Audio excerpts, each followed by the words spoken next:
أعوذ بالله من الشيطان الرجيم.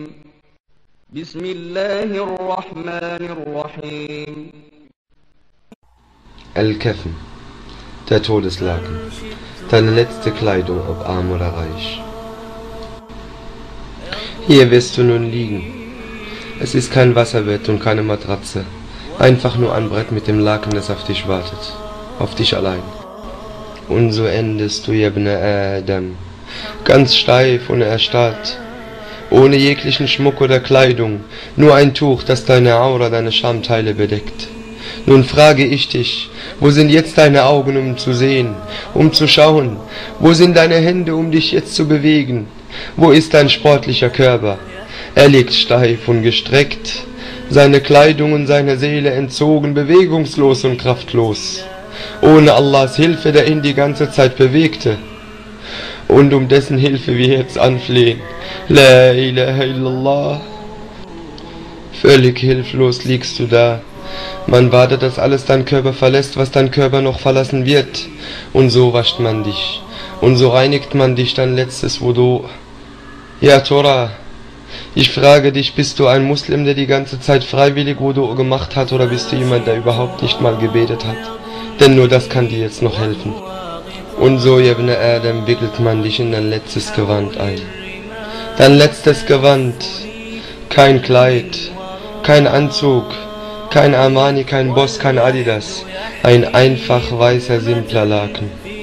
Bist du damit zufrieden? Es ist irrelevant, ob du damit zufrieden bist, denn so wirst du die Erde verlassen. Nun liegst du da, Ibn Adam, gewaschen und verpackt in deinem letzten Gewand deinen Kaffen, bereit für das letzte Gebet. Und Wallahi, es ist kein Gebet, in dem du noch um Barmherzigkeit bitten kannst. Es ist das Totengebet, denn für dich ist die Zeit zu spät. Nach dem Gebet tragen dich die Männer. Sie tragen dich Richtung Grab, deine letzte Ruhestätte. Sie tragen dich, ob du willst oder nicht. Und wenn du ein gutes Leben hinter dir hattest, dann wirst du sagen, bringt mich herein, bringt mich hinein. Und wenn du ein schlechtes Leben geführt hast, wirst du sagen, wehe dem Körper, wohin bringt er ihn? Wehe dem Körper, wohin bringt er ihn? Sie bringen ihn ins Friedhof, ins Grab, das erste Haus des Jenseits, die erste Ruhestätte des Jenseits. Schau es dir genau an. Schau dir das Grab an. Vergleiche dieses enge Loch mit deinem Zimmer, mit deinem Haus, deiner Villa oder deinem Palast. Ja, meine geehrten Geschwister, das ist das Haus der Kälte, das Haus der Fremde, das Haus der Würmer, das viele tugendhafte Männer und Gelehrte zum Weinen brachte. La ilaha illallah, la ilaha illallah, subhanallah, subhanallah, so wie der Sohn Adams das Diesseits betritt, ganz nackt, alleine mittellos, ohne Geld, ohne Kinder, ohne Ehepartner. So wird er das Diesseits verlassen und nichts mitnehmen außer seinen Laken und seine Taten. Was hast du vorbereitet, mein Bruder? Was hast du vorbereitet, meine Schwester? Ich hoffe, viele Taten. Und so wirst du enden im Grab, so wirst du hineingelegt, die Knoten werden aufgeknüpft, außer die am Kopf und die am Fuße. Allahu Akbar, Allahu Akbar. Wird es nicht endlich Zeit aufzuwachen? Wird es nicht endlich Zeit aufzuwachen? La ilaha illallah. In der Dunkelheit des Grabes, ohne deine barmherzige Mutter, deinen fürsorglichen Vater oder deine dich unterhaltenden Geschwister. Wer kann dir jetzt helfen? Wer kann dir jetzt helfen? Wer steht dir jetzt bei? Was hast du vorausgeschickt an Taten? Was hast du vorausgeschickt an Koran? Meine wertvollen Schwestern, geliebte Brüder, arbeite und bemühe dich, bevor deine Seele deinen Körper verlässt. Bemühe dich, solange du noch bereuen kannst, solange du noch Tauber machen kannst, solange du noch das, was zwischen dir und Allah ist, gut machen kannst. Die Türen der Tauber sind noch offen und die Barmherzigkeit Allahs sucht nach dir. Beeil dich, deine Sünden loszuwerden, bevor du bereust, an dem Tag, an dem die Reue nichts mehr nützen wird. Und so wirst du im Grabe isoliert, Steinplatten nach der anderen, mit Lehm bedeckt. mit Lehm bedeckt, und wenn du einen Körper hättest, der sich bewegen würde, so würdest du dennoch nicht herauskommen aus dem Grab. Kullu nafsin dha'iqatul Maut, und jede Seele wird den Tod kosten. Das Kind Adams kommt aus der Erde, und so kehrt es wieder dorthin zurück. Die Erde über dein Gesicht. Allahu Akbar. Letztendlich landet der Mensch hier auf dem Friedhof.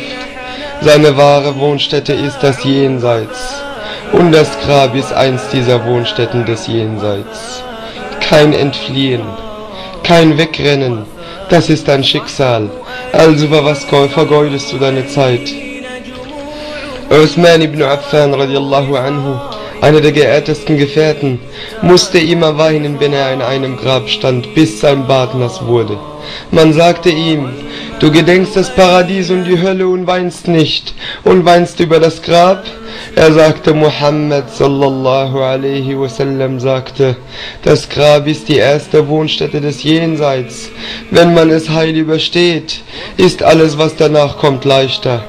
Und wenn man es nicht heil übersteht, wenn man darin bestraft wird, dem widerfährt danach Schlimmeres. Ich frage euch noch ein letztes Mal, ist es nicht endlich Zeit aufzuwachen?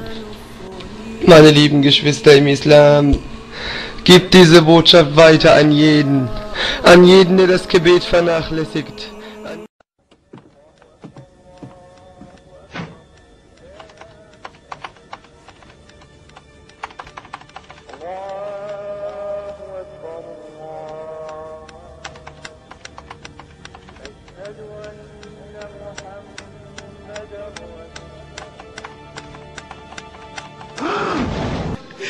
كلا إذا بلغت التراقي وقيل من راق وظن أنه الفراق والتفت الساق بالساق إلى ربك يومئذ المساق فلا صدق ولا صلى ولكن كذب وتولى ثم ذهب إلى أهله يتمطى أولى لك فأولى ثم أولى لك فأولى.